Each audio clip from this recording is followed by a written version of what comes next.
Eighth regular meeting of the Medford City Council, April 11th, 2023 is called to order. Mr. Clerk, please call the roll. Vice President Bears. Here. Present. Council Carviallo. Present. Council Collins. Council Knight. Present. Council Scarpelli. Here. Council Sam. President Morrell. Present, 7 present, 0 absent. Please rise to salute the flag. I pledge allegiance to the flag of the United States of America, to the republic for which it stands, one nation, under God, indivisible, with liberty and justice for all. Okay. Announcements, accolades, remembrances, reports, and records. 23-085, offered by Councilor Carviallo. Be it so resolved that the Medford City Council commend and congratulate the Medford Pee Wee B hockey team on winning the Valley League Championship. Councilor Carviallo. Thank you, Madam President. Being a former president of the Medford Hockey League, I still follow them closely, and I just wanted to congratulate our PVB hockey team for winning the Valley League Championship. If maybe the coach can come in here, we can give him a citation for the team, that would be appreciated. So again, just congratulations to the team on a great season. Thank you, Councilor Carviallo. Anyone else wish to speak? On the motion of Councilor Carviallo, seconded by Councilor Knight. All those in favor? All those opposed? Motion passes. Records. The records of the March 28th, 2023 meeting were passed to Councilor Collins. Councilor Collins, how did you find them? I found them in order and I move approval. On the motion of Councilor Collins, seconded by Vice President Bears. All those in favor? All those opposed? Motion passes. Reports of committee 22-453, March 28th, 2023, Subcommittee on Public Health and Community Safety report to follow. The chair of that committee is Councilor Collins. Councilor Collins. Thank you to President Merrill. We had a first meeting on a proposed ordinance to protect seekers of gender affirming and reproductive care in Medford. We'll be meeting again to discuss it further. Motion to approve. Thank you, Councilor Collins. On the motion of Councilor Collins to approve, seconded by Councilor Knight. All those in favor? All those opposed? Motion passes. 22-605, April 4th, 2023, Subcommittee on Ordinances and Rules reports to follow. Vice President Bears is the chair of that subcommittee. Vice President Bears. Thank you, Madam President. We met on the waste hauler ordinance, which has kind of changed into just updating the Chapter 70 solid waste section of the city ordinances. There was a lot of issues with the existing language that's going to be addressed by the waste hauler ordinance anyway. We're pretty close. I think we just need to take one more quick pass at it. Building commissioners involved, health director, planning director, and DPW commissioner. So we have an all-star team working with us. Move approval. Thank you, Vice President Bears. On the motion of Vice President Bears, seconded by Councilor Knight. All those in favor? Aye. All those opposed? Motion passes. Madam President, motion to suspend the rules to take paper 23-090. On the motion of Vice President Bears to take 23-090 out of order, seconded by Councilor Collins. All those in favor? Aye. All those opposed? Motion passes. What is? Got it. It's MSBA. 23-090. To Honorable President and members of the Medford City Council regarding the MSBA Statement of Interest. I respectfully request and recommend that your honorable body approves the Massachusetts School Building Authority MSBA Statement of Interest on behalf of Medford High School that has been prepared by the Medford Public Schools for consideration for the MSBA's core program. The submission is in follow-up to the March 27th letter you received from the Superintendent of Schools. Superintendent Maurice Edouard Vincent will be available at your meeting should there be any questions or additional information that members would like to attain. Thank you for your consideration. MSBA required form of vote to submit Statement of Interest. Resolved, having convened in an open meeting on April 11th, 2023, prior to the SOI submission closing date, the City Council of the City of Medford, in accordance with its charter, bylaws, and ordinances, had voted to authorize Superintendent Maurice Edouard Vincent to submit to the Massachusetts School Building Authority the Statement of Interest form dated April 2023 for Medford High School located at 489 Winthrop Street, which describes and explains the following deficiencies and the priority categories which an application may be submitted to the Massachusetts School Building Authority in the future.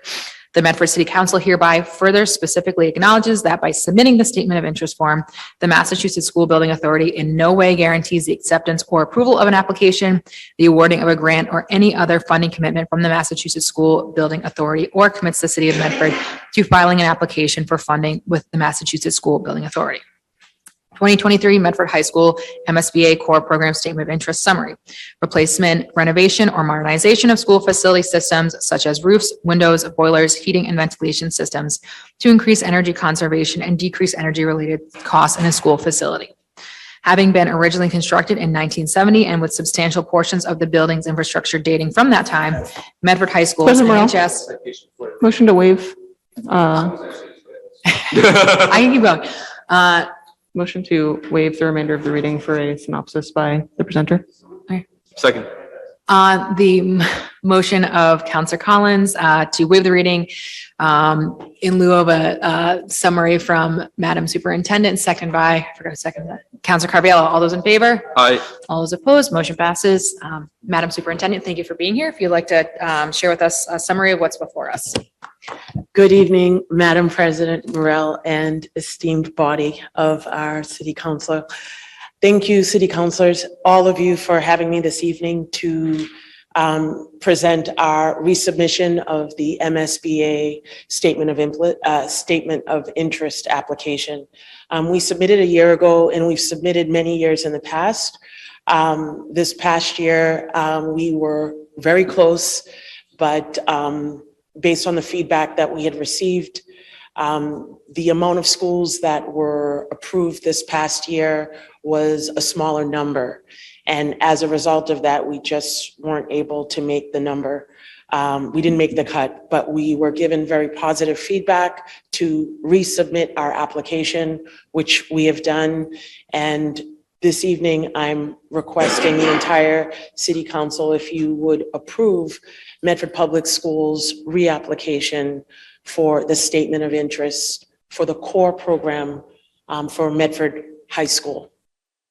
Thank you. I'm available to answer any questions. Counselor Knight. Madam President, thank you very much. Madam Superintendent, how does this application differ from years past? And what changes were made based upon the feedback that you mentioned that you received? Obviously, we haven't been able to secure this funding now for multiple years.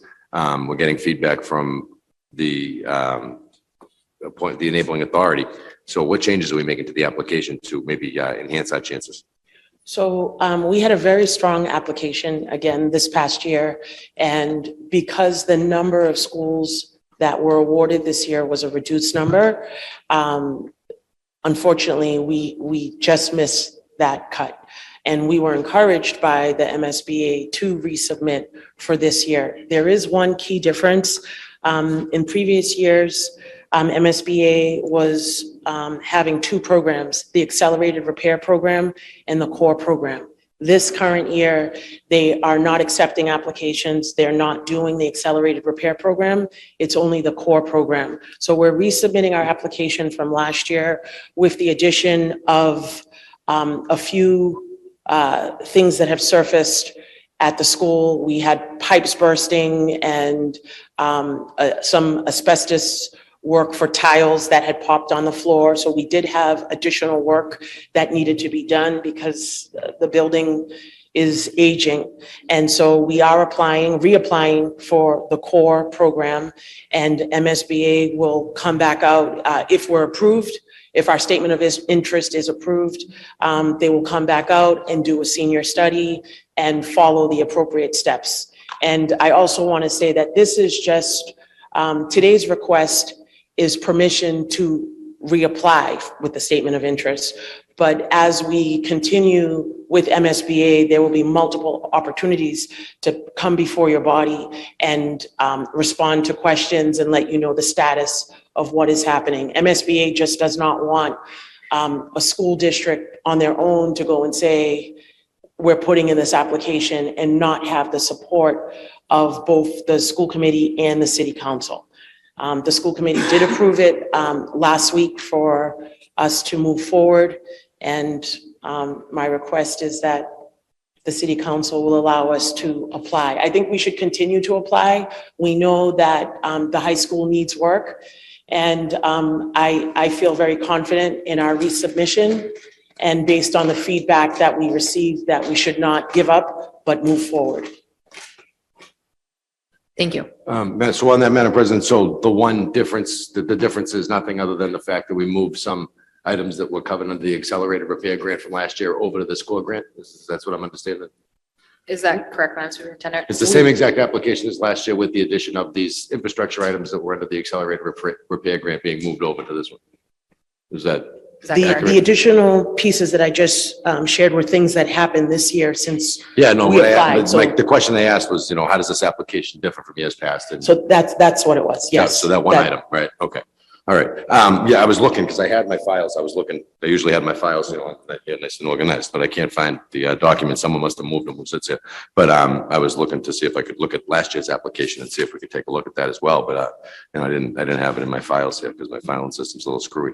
But in looking at this, so ultimately, this is the same application that we submitted last year with a couple of additions. That application was the same application that we submitted the year before. No, it's not No. identical the year before. Last year's application was significantly different. Significantly We different. brought in consultants and had additional help in terms of how we structured the application. And so last year's application was looked upon very favorably, and we did advance to the next phase of senior study, which is promising. Some districts do not advance even to that phase. So we were able to advance to the second phase. And again, How much- we did receive positive feedback from MSBA to definitely reapply. And so that's why we're reapplying, resubmitting the application And what was with the, the additions. what was the consultant's cost? I do not have the cost of the consultant right now, but we did secure additional support. And I can get that number to you. Yeah, please do. Counselor Knight. Yeah, thank you, because I'm just seeing, it's a lot of money being spent that's not being spent in the classroom, and I'd like to take a look at that as we get prepared for the budget. Madam President, ultimately, this is pretty cut and dry, right? It's an application we submit every year. All we're doing is asking for free money, so I don't see any reason why we shouldn't support it. I move for approval. Thank you, Counselor Knight. So we have a motion from Counselor Knight for approval. Vice President Bears. Thank you, Madam President. Thank you, Madam Superintendent, for being here. I certainly agree with Counselor Knight's point that this is something that we submit regularly and we should submit. I'm really grateful to hear that the improved application that was submitted last year was seen significantly better than prior applications. I think that's great news. I think it reflects the work that went into that. I think the big issue that we're, not necessarily dancing around, I think we're trying to go at it right, is that the city doesn't have enough resources to replace school buildings. The state has determined that cities don't have the resources to replace school buildings, and created the MSBA for the purpose that we need new school buildings in the Commonwealth. And obviously, Medford High School needs that. I think, maybe many of us behind this row can attest to it, but Counselor Singh and I probably most recently, and my locker was in the very cold overpass on the second floor of C building. And while I appreciate Medford High School and the building for what it is, significant improvements need to be made. I, for one, am just hopeful that we can get into this program and that the state will recognize our need. The building has major needs. Not just the HVAC systems and the infrastructure and the structure of the building, or the AV or the technology or all of that, but quite frankly, just the size of the building, it's not built for the group that's there now. It's not built for the team that's there now, and that causes issues. And those issues need to be addressed as well. So I'm really hopeful that MSBA will accept our application and we can start to move forward those important community discussions about addressing Medford High School. So thank you for submitting this, and I'll be supporting it. Thank you, Counselor Carviallo. Thank you, Madam President. and Thank you, Madam Superintendent, for coming and saying. I was there when the building was new. I was the second graduating class out of there. So it's 52 years old now. And, and I've seen the wear and tear, that's gone over the building over the years. And, I've toured the building with, the previous superintendent, see all the boilers and things that. And, I agree that, we ask for everything and we get whatever we get. So it's something I supported over the years. I was also here when we, when we got the money for the science labs and the technical school. I think the money was well spent there, and the renovations come out good. So, again, this will be something I support again, and hopefully we'll get what we need this time to keep the school moving forward. Thank you. Counselor Singh. Thank you. I wanted to first reiterate some points from last year when this came before us. Back then, I mentioned a lot of the needs that I saw when I was a student there about 5 years ago, so not that long ago, where a building had flood and their needs in their heating problems and overpasses, and a lot of different even heating problems in their classrooms, sunlight problems, and all of that. I encourage anyone who's not who wants to learn more about why this is important, to read the application itself. Your team has put together, I think, in very clear language, many of the problems that we're seeing in the high school that doesn't match the education that we're providing today. And I think we're seeing that the physical building doesn't match the quality of the instruction that's in the building. And that by improving the physical building itself, we can hopefully bring more pride to Medford and shine a light to the good work that's happening inside the high school. And as a student there, I know that it can be a very bluntly said, drab and depressing environment to study in. And I would want for future students at Medford a happier place and a more encouraging environment to work in, a physical environment to work in. I think it's important for residents. I mean, this is an issue that came up on the doorstep time and time again, especially from parents. But even if parents of graduates, of students who've already left Medford High, you know, this is, I think, an issue that much of the community can unite around. And given the importance that everyone sees, there might be different approaches to what we do with the building exactly, but it's really important to take the steps that allow us to have as many options on the table as possible. And a yes vote on the council tonight allows that. And as we were chatting before this meeting, we mentioned, you know, it's super encouraging that they asked us to reapply. It's great to see that there have been even more improvements made to the application this time.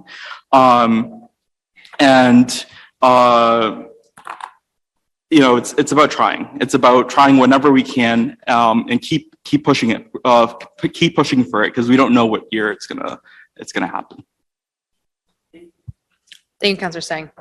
Any further discussion? I second Councilor Knight's motion to approve. Any members of the public wish to speak?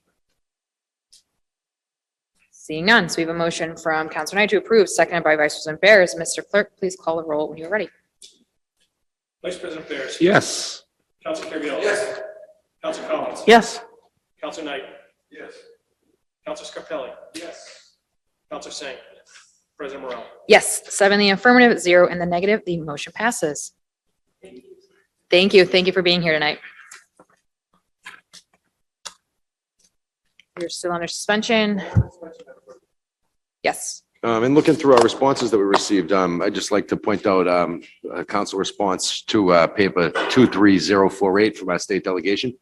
This was a request made by the city council to ask that the DOT and DCR provide some routine road work. And Representative Donato's gotten back to us saying that both the DOT and the DCR have indicated that their repairs have been made. However, if we go right to this on-ramp right here, right beside City Hall, the repairs aren't done. So maybe we could just ask that the administration follow up on that request, please. Thank you for that. I can follow up with the mayor on that. Motion to revert back to regular business. On the motion of Councilor Knight to revert back to regular order of business, seconded by Councilor Sang. All those in favor? All those opposed? Motion passes.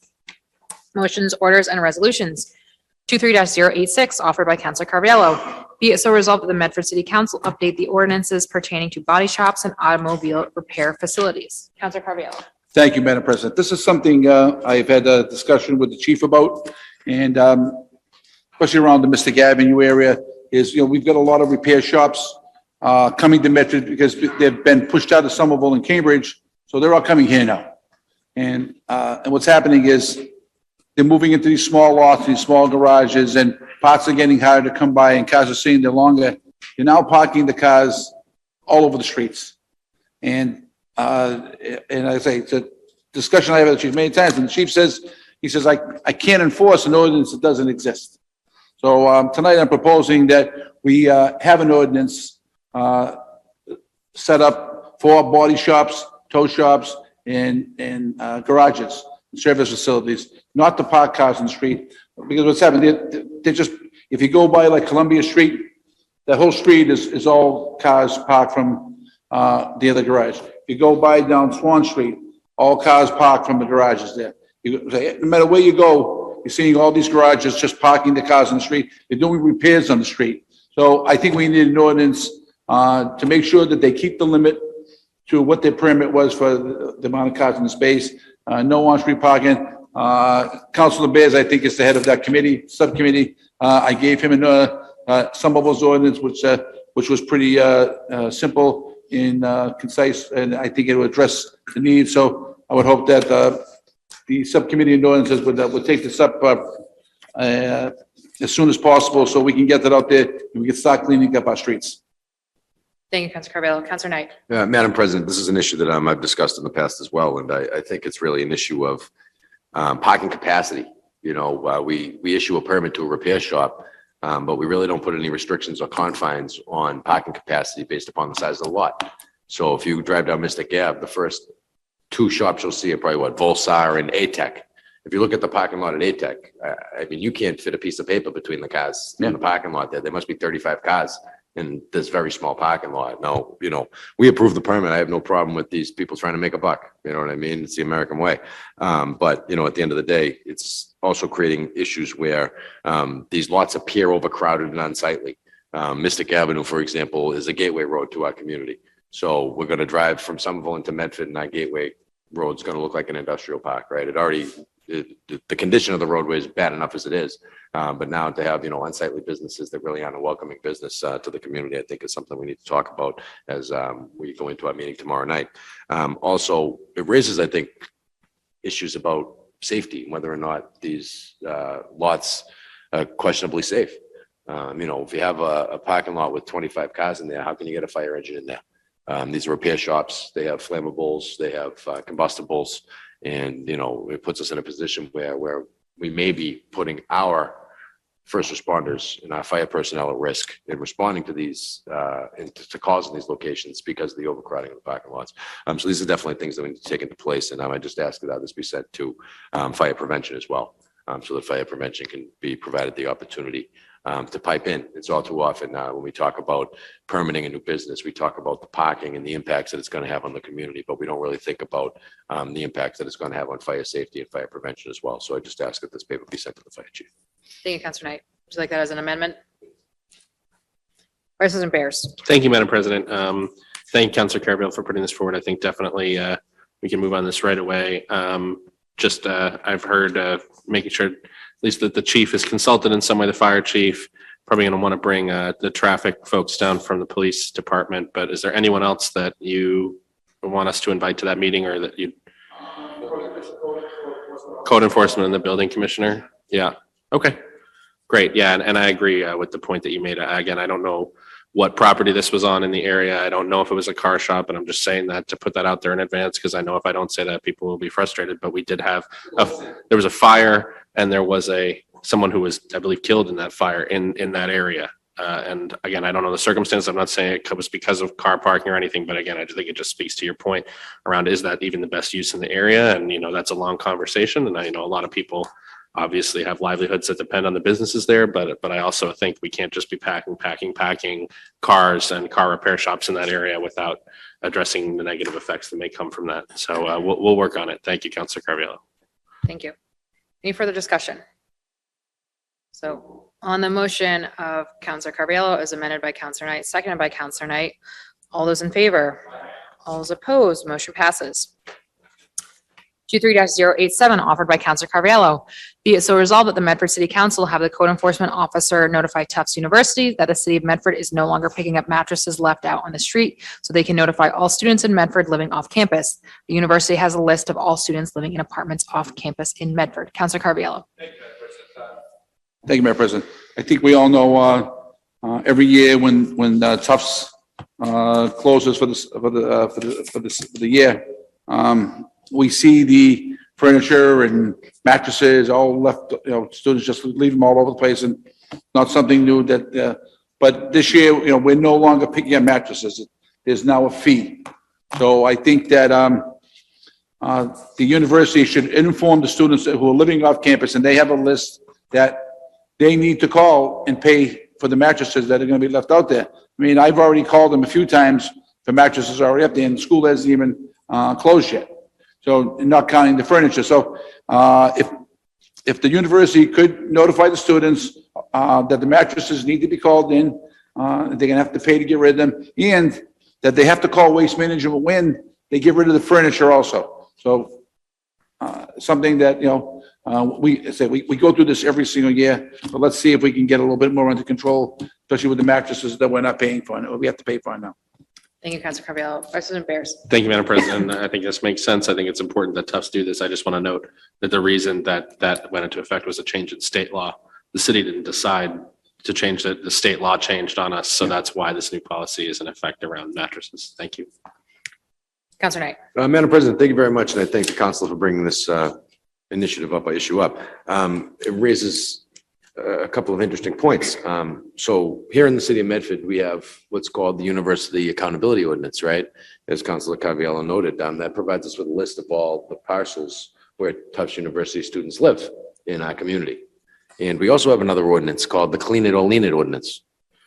So I'm wondering how these two ordinances would combine and intertwine, right? If we actually sent our code enforcement officer out to remove the mattresses, could we then put a Clean It and Lean It on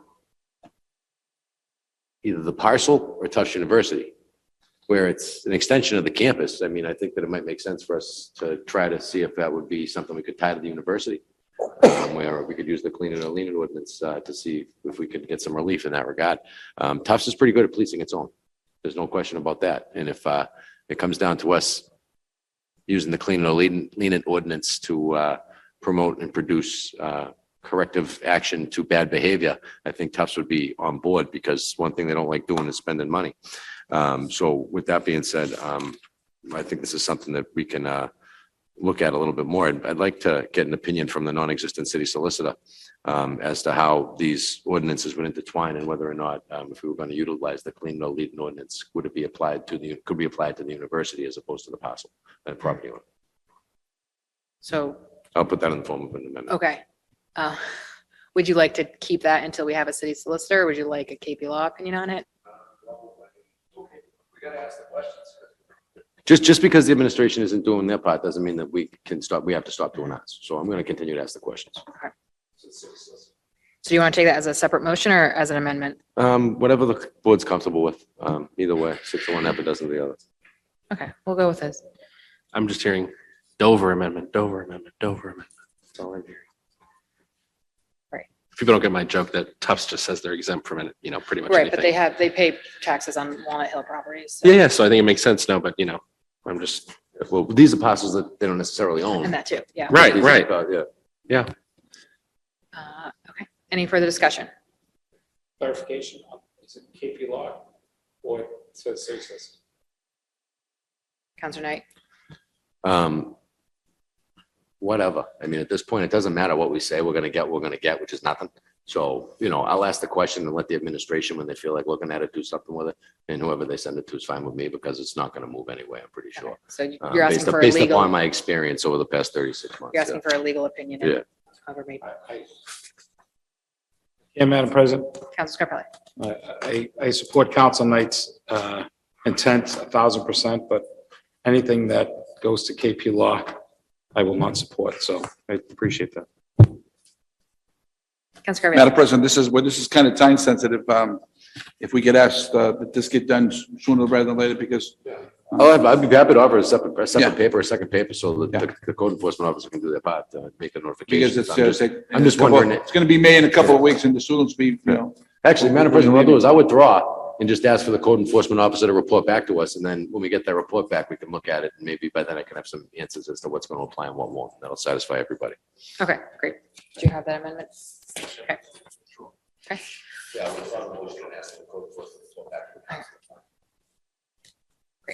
Any further discussion? So on the motion of Counselor Carviallo, as amended by Counselor Knight, seconded by second. Counselor Scarpelli. All those in favor? Aye. All those opposed, motion passes. 23-088, offered by Counselor Carviallo.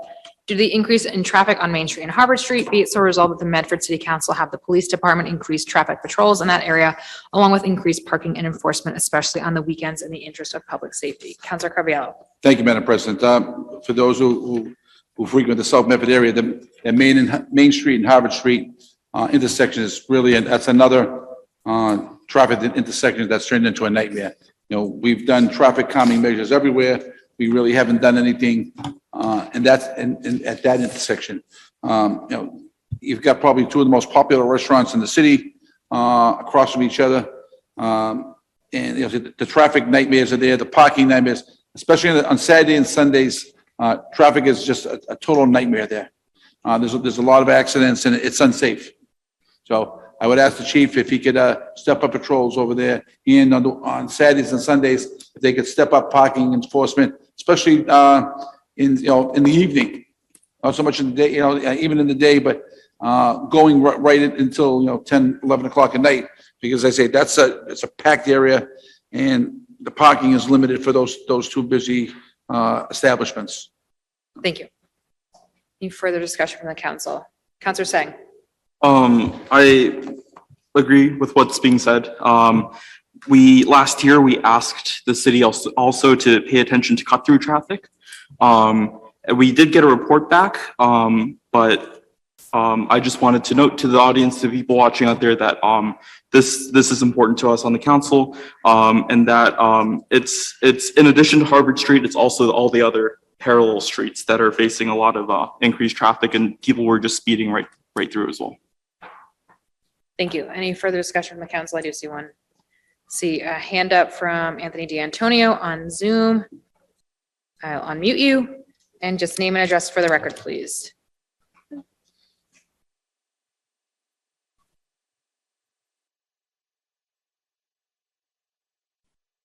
Mr. D'Antonio, would you like to speak? Oh, there we go. Yeah, Okay. yes, there you go. Yeah, did you hear my address and name? That's 24 Hicks Avenue. Listen, I want to thank Councilor Caraviello for bringing this up. And I know a lot of the councilors have good intentions to try to get things done, but nothing gets done. All we hear about is, let's have a report from this one. Let's get a report from that one. Let's do this, let's do that. It's not working, number one. We have an influx of people down in South Medford, a lot of children, a lot of parents, a lot of bicycles, and bike riders, and it's treacherous down there. I don't know what the traffic engineer had in mind when he put some of these rotaries in, or some of these stop signs, which I think are misplaced and should be reviewed. And I'm asking people, anybody in the council, you want to spend about 10 minutes with me. I'll pick the day, Saturday, stand at the corner of Howard and Main Street with me, and I'll show you exactly how dangerous that intersection is. I could go on and on about the dangers, but you got to see it to believe it. And not for anything, the car drivers are not the only ones that are causing a problem. People on bikes, people on these bikes with their kids, with cabooses in the front and in the back, riding around on these heavily, traffic streets. It's dangerous. I don't care what kind of a bike lane you put in. Nobody pays attention to the rules. Okay. Now, I got hit 2 weeks ago in that intersection as a pedestrian, and the person that hit me took off. All right. Nobody saw anything.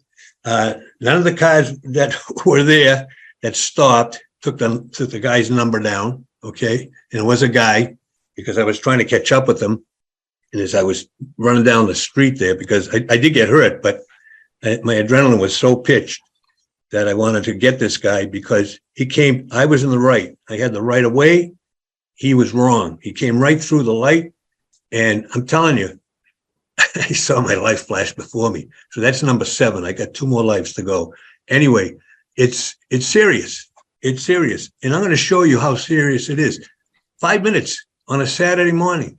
Okay. Forget Sunday, because it's pretty quiet there on a Sunday, or even a Friday. And the other thing I got a problem with is these school bus drivers.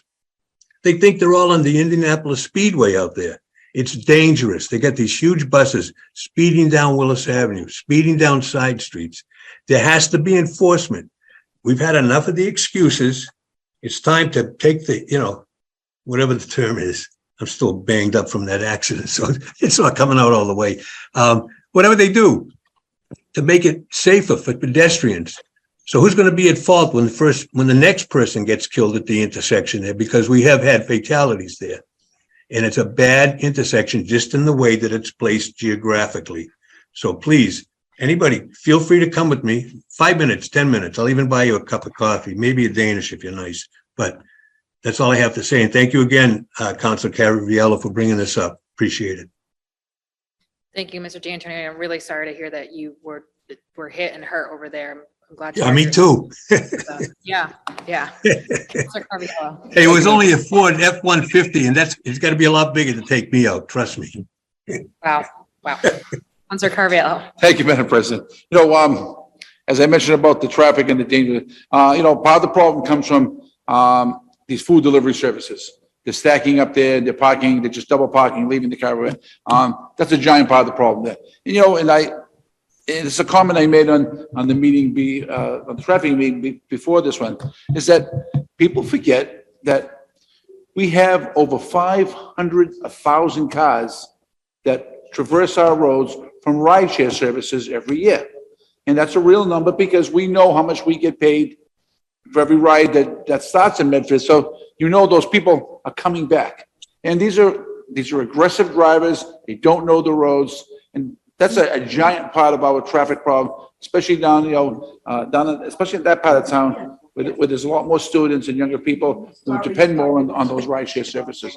So again, I do ask the chief to step up some enforcement over there, especially on the weekends and in the evenings.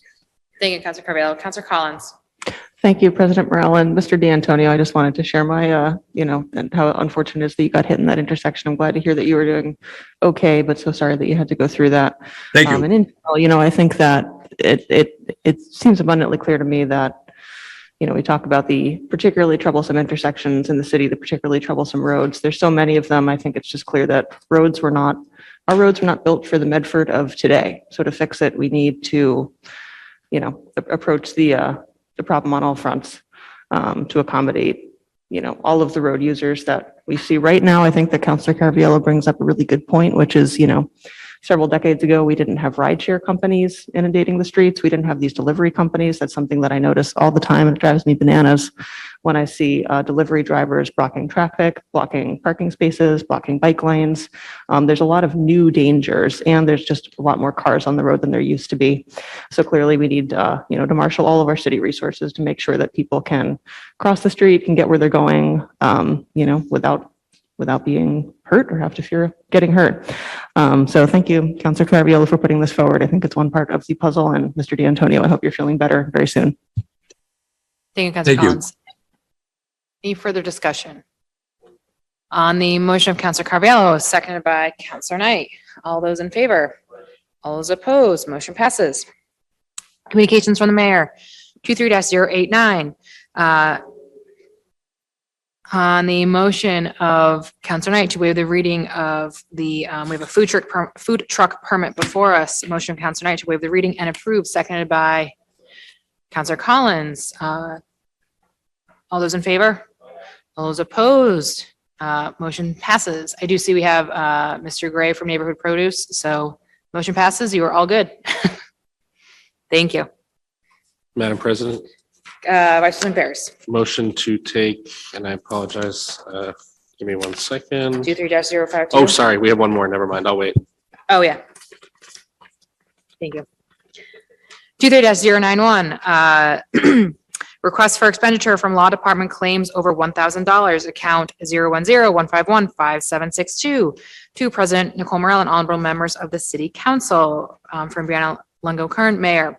Claimant name Valerie Spinelli, date of accident February 3rd, 2021, date of settlement March 27th, 2023, date of trial result not applicable, amount requested $3,450, claimant's attorney Clerk and Sinclair and Mahfouz LLP. Description of alleged claim, the claimant USAA Casualty Insurance Company, also serving as, I don't know what those are, Constance White, seeks compensation for a claim paid to their insured for property damage suffered when a Medford fire truck struck the side of the insured's vehicle while parked on Sturgis Street in Medford, Massachusetts on or about March 8th, 2018. The necessary release has been obtained from the claimant. Breakdown of amount requested: medical costs $0, lost wages $0, property damage $3,450, other $0, total settlement $3,450. Madam President, motion to send this back to the legal department. We have here a date of accident of February 3rd, 2021. Then when we read the description of the alleged claim, it says that the accident happened on or around March 8th, 2018. That's a big discrepancy. I'd like to make sure if we're going to be spending money, and this is a legal document that's going to be bound by law once the council approves it, that we're approving something that's accurate. And it doesn't appear to me that this is an accurate description of what happened when we have two different dates of accident on the same document, which is, again, just another reflection as to why we should probably have an in-house city solicitor instead of a hired gun that we're using to do all of our legal services for the mayor's office, as opposed to the city of Medford and its people. So with that being said, I'd offer a motion to send this back to the legal department for clarification. Thank you, Counselor Knight. Counselor Vice President Bears and Counselor Scarpelli. Thank you, Madam President. I have no problem with that. But I just want to also state that this is the first paper over $1,000 that we've seen in a while. And I'm hoping that this means that we're going to be seeing all the settlements over $1,000 going forward for our approval, which is required. So thank you. Thank you, Counselor Scarpelli. Thank you, Madam President. Thank Council Bears, because that was my response to make a motion that obviously this isn't the only settlement that we're looking at over $1,000, and to get a breakdown of all the settlements that have been forgotten or bypassed or not reported. I think we should ask for a report, because this, like Council Knight said, for years, that's a long time ago. And to say that, to say that was the only one is pretty frightening, considering in the past years that I've been on the council, I think by this time of the year, we've always seen about 6 to 7, close to 8 settlements that we've seen with either pothole incidents, city vehicles hitting different vehicles, or even trip and fall accidents. So again, Council Knight brings up the point that I find very frightening, is that we're not seeing what's really happening. There's lack of transparency is frightening. So I'd like to make it a motion that we ask the city, the mayor's office or the chief of staff to get back to us with any information or settlements that we've had, even in a spreadsheet form, so we know what's coming. I think that's important, because this is frightening, the fact that 2018, this incident happened, and the reporting dates are so off. So thank you, Madam President. Would you like to take that as a B paper? For sure, thank you. Thank you. Vice President Bears. Yeah, and I just want to add to that. I think that makes perfect sense, because if you look at the warrant articles we got sent, I didn't do it a specific count, but there were dozens Yeah, right. of settlements in there. Many of them over $1,000 that we never saw, quite frankly. And not to single you out, Councilor Knight, but didn't you receive a settlement for damage? $2,149.68 for 2 tires and a rim. Yes, I did, Right. Council Bears. And speaks to the state of our roads and the money we need to put into that, but also speaks to the fact that I don't think we voted on that. Driving, one or the other. Well, maybe both, but we didn't vote on that, I don't believe, right? And you obviously would have voted present or abstained, but I'm just saying, but I'm just saying it never came before us. And again, I think there were probably dozens of those in the warrant articles that we saw over the past couple of years. And again, it's just kind of the basic due diligence that needs to be happening that isn't happening. So.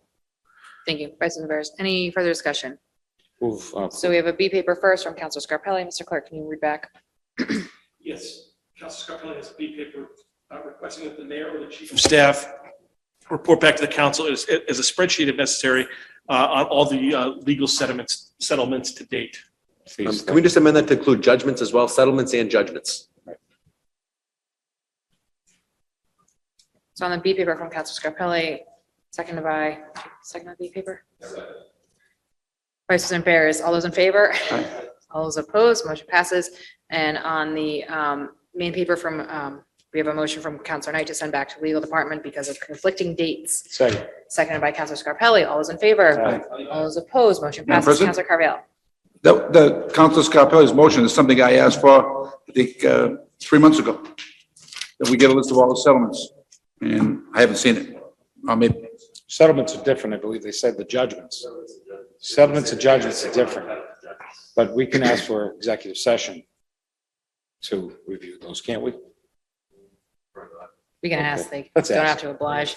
Sure, let's ask. Because if you've seen the KP law, that what was given to us, close to $500,000, and I still don't believe that that's a true number. That was reported. Transparency. Vice President Bears, you were moving on something? Can you vote on this? We did. Okay. Well, we voted to send it back to, Right, great. Yep, sorry. On paper, could we take motion to take paper 23-052 from the table and approve for third reading? This is the amendment to Appendix A of the Code of Ordinance, which just adds the fee for the Plan Development District, which we created in the zoning ordinance. we have a motion from Vice President Bears to take 23-052 off the table and to pass for third reading, seconded by Counselor Singh. Mr. Clerk, please call the roll when you're ready.